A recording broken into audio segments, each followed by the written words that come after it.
பேசாம படுங்க. நல்லா இருக்கு. அம்மா. சரியா போச்சா? இல்ல இல்ல இல்ல இல்ல சரியா போல. இந்த பக்கம்.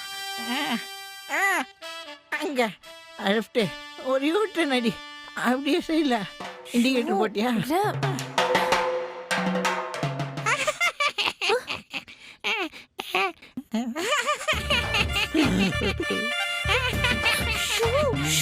என்ன அப்பதான் சிரிக்குது? அது ஒண்ணும் இல்ல. கிச்சி வந்துருச்சு. பார்த்து தேய்மா. முதுகுல கொஞ்சம் அழுத்தம் கொடுத்து தேய்ச்சி விடு. சரிப்பா.